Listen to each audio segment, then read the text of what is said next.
Nah, kan FiO2 per LPM itu 4%. Jadi kalau misalnya kamu memberikan dengan nasal kanula 1 LPM, berarti sama dengan 4%.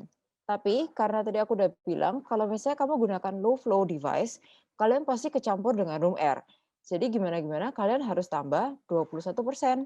Jadi kalau misalnya kalian kasih nasal kanula 1 LPM, FiO2 yang akan diterima pasien itu 25%. Terus sama aja, kalau misalnya kamu kasih 2 LPM, berarti kalian 4 kali 2 tambah 21. Ini yang pertanyaan kemarin, yang 29%. Jadi 21 tambah 8 sama dengan 29%. Jawabannya pertanyaannya di kuis Instagram Instastory kita, yang kalau misalnya kalian lihat, itu 29 LPM. Terus yang ketiga, kalau misalnya kalian kasih 3 LPM, ya berarti 4 kali 3 tambah 21, yaitu 12 tambah 21 sama dengan 33 LPM. 33 O2%.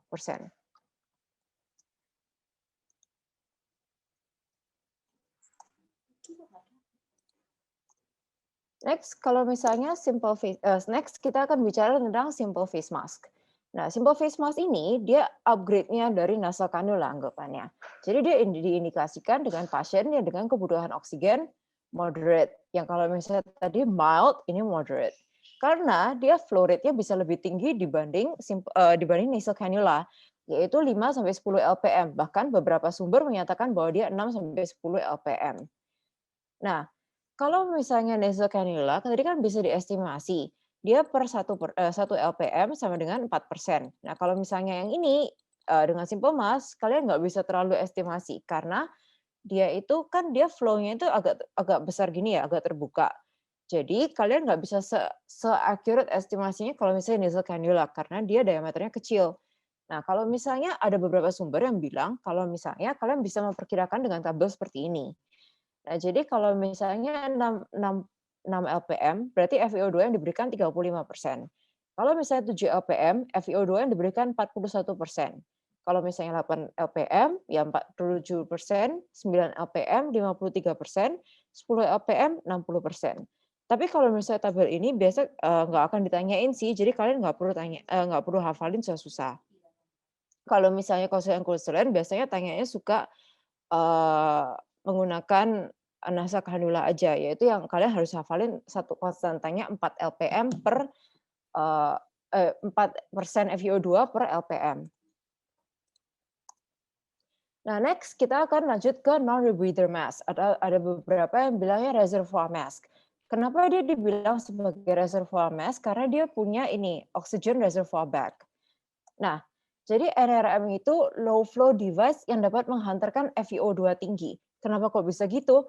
Karena dia punya oxygen reservoir bag yang isinya itu dia sendiri, bag ini isinya 1 liter oksigen 100% murni, yang di mana memampukannya untuk menghantarkan konsentrasi oksigen yang lebih tinggi. Jadi kalau misalnya bandingannya dengan simple mask yang kayak gini tadi, setiap kali kalian inspirasi, kalian harus nunggu oksigen yang dihantarkan melalui selang ini. Jadi kalian harus nungguin oksigennya diantarin dulu. Sementara kalau misalnya NRM, kalian nggak usah nungguin oksigennya melalui valve-nya. Valve-nya akan masuk ke sini, terus nanti selangnya akan masuk ke sini, terus dia itu ada katup unidirectional di sini. Nah, terus katup yang di sini ini akan menghantarkan oksigen yang dari sini untuk masuk ke reservoir bag-nya. Nah, terus dari reservoir bag, saat kamu inspirasi, kamu akan tarik dari sini. Terus pada saat kamu ekspirasi, CO2 yang kamu exhale akan keluar dari sini, yaitu juga unidirectional expirational valve. Jadi kamu nggak perlu nungguin dari selangnya, kamu udah dari reservoir bag-nya.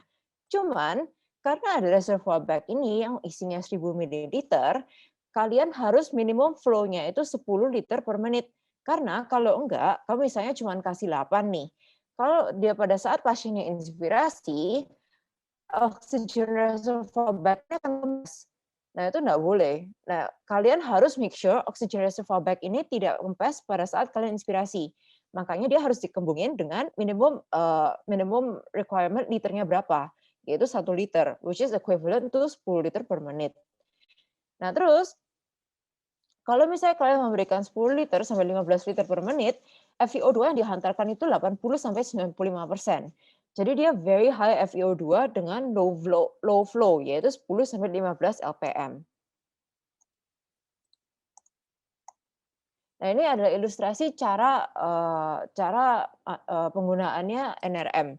Kalian nanti bisa lihat sendiri, tapi basically sama yang kayak tadi aku jelasin tadi, yaitu apa hubungannya exhalation valve, terus sama reservoir bag, sama inhalation valve-nya, yang ini dari selangnya yang mounted to wall oxygen. Nah, next kita akan lanjut. Dari tadi kan kita bicarain low flow device. Nah, sekarang kita akan lanjut ke high flow device. High flow device itu contohnya apa? Kayak ini. Ini namanya Venturi mask.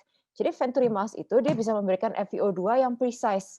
Karena, again, karena dia high flow device, dia nggak kecampur dengan room air. Jadi kalian bisa tahu precisely berapa banyak persen FiO2 yang kalian berikan. Terus, cara kalian tahu FiO2 berapa banyak yang kalian berikan, itu dari warna-warna katupnya. Kalian bisa hafalin katupnya, bisa hafalin warnanya, tapi basically biasa di katup itu juga tertulis.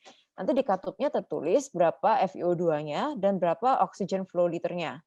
Nah, terus kalian kalau misalnya contohnya kayak blue, ini diberikan berarti FiO2-nya 24%, white 28%, orange 31, and so on and so forth. Nah, kenapa Venturi mask ini bisa memberikan FiO2 yang pasti? Nah, caranya dia itu punya ini tuh bagian valve-nya yang bisa kalian ganti-ganti ada warna-warnanya itu.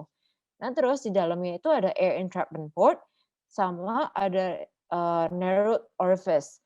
Nah, ini jadi FiO2, O2 100% yang dari wall-nya atau dari sumber manapun, baik itu dari tabung, baik itu dari konsentrator, dia akan masuk ke sini. Sementara dari luar, udara-udara dari luar ini akan masuk ke sini. Nah, terus di sini itu akan ada valve unidirectional di sini yang bakal nge-trap room air yang ada masuk dari sini. Jadi dia menggunakan prinsip Bernoulli untuk make sure bahwa room air itu akan masuk ke entrapment port ini, tapi tidak akan masuk melalui exhalation ports-nya. Jadi pada saat kalian menginspirasi, yang kalian inspirasi itu semua yang sudah ada di sini. Yang ada di valve-nya yang bisa diestimasikan FiO2-nya. Nah, Venturi mask ini particularly useful pada pasien-pasien COPD. Di mana nanti kalau misalnya nanti aku akan jelasin kalau pasien-pasien COPD itu tidak boleh diberikan oksigen yang terlalu banyak karena akan menyebabkan justru oxygen induced hypercapnia. Nah, makanya sebaiknya diberikan melalui high flow systems, ya misalnya contohnya dengan Venturi mask. Next, high flow system lainnya ada high flow nasal cannula. Jadi, kenapa dia disebut sebagai nasal cannula? Karena oksigen itu akan keluar melalui wide bore nasal prongs. Nah, dia akan keluar melalui wide bore nasal prongs. Nah, parts of the high flow nasal cannula ini ada beberapa parts. Kalian kalau misalnya lihat, mungkin kalian pertama-tama kaget karena dia ada beberapa dials yang kalian harus set. Yang pertama itu ada humidifier. Dari bawah ya, ada humidifier. Jadi humidifier ini dia akan menghangatkan dan menghumidify air yang diberikan ke pasiennya sehingga dia temperature-nya itu sesuai dengan room temp. Jadi pada saat masuk ke nostrils kita, dia tidak terlalu mengiritasi mukosa. Makanya pasien-pasien yang stay di ICU lama, apalagi pasien-pasien COVID, kan seringkali mereka sekarang digunakan high flow nasal cannula. Nah, itu mereka bisa gunakan for long periods of time karena sudah temperature-nya sudah corrected dan it's humidified. Jadi it won't irritate your nasal mucosa. Terus ada air oxygen blender. Nah, blender ini fungsinya adalah untuk menentukan FiO2 yang mau kalian berikan ke pasien berapa persen. Nanti dia akan mix antara oksigen murni sama oksigen yang ada di room air. Kalau misalnya kalian mau berikan 100%, kalian setting aja oksigen blender ini jadi FiO2-nya 100%. Tapi terus kalau misalnya kalian cuma memberikan FiO2 30% misalnya, atau 24%, kalian setting juga di air oxygen blender ya, kalian mau kasih 40% atau 30% atau 21% itu bisa. Terus nanti ada heated wire breathing circuit. Jadi dari humidifier terus di-heated nih jadi 31 sampai 36 derajat Celcius. Nah, baru nanti dia keluar lewat nasal cannula-nya yang bentuknya itu beda kayak nasokanul yang ada di IGD. Dia nasal cannula-nya lebih besar dan lebih lebar dibanding yang ada di IGD. Nah, sekarang kalau misalnya kalian udah tahu nih ada device apa aja yang bisa digunakan untuk menghantarkan oksigen. Nah, sekarang aku mau ngajarin nih gimana caranya dan kapan untuk kamu memberikan terapi oksigen di IGD. Jadi oksigen itu kalian harus tahu kalau ini konsepnya adalah oksigen itu a drug. So oxygen is a drug and should be prescribed as such. Kalau misalnya kita mau kasih obat ke pasien, misalnya kita mau kasih paracetamol, kita mau kasih amoksisilin, kita harus tulis dong di kertas berapa banyak kita memberikannya, berapa dosisnya, berapa kali sehari.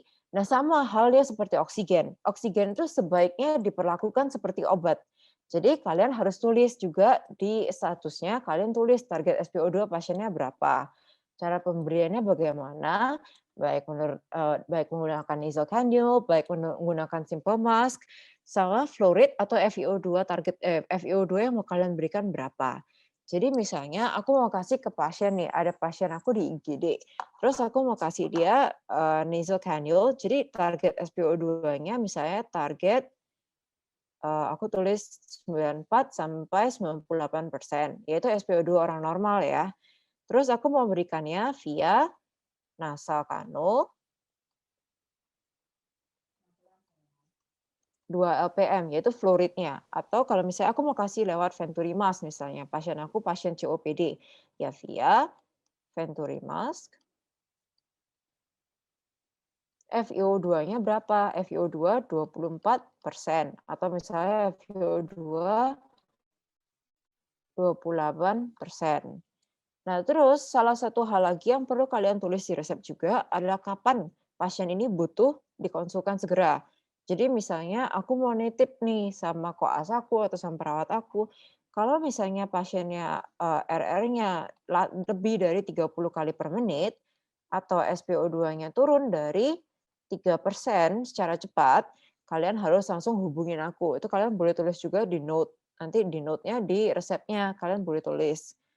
Nah, jadi kalian kalau misalnya memberikan, terapi oksigen ke pasien di UGD, itu harus semua ditulis, karena itu sudah menurut guideline, karena oksigen itu sebaiknya diperlakukan seperti obat.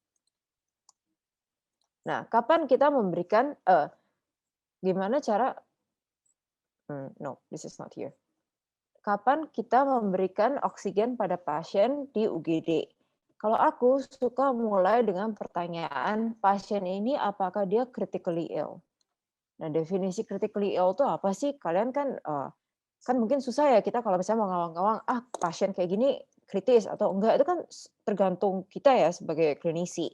Nah, kalau misalnya menurut guideline British Thoracic Society, dia bilang kalau pasien critically ill itu misalnya kayak pasien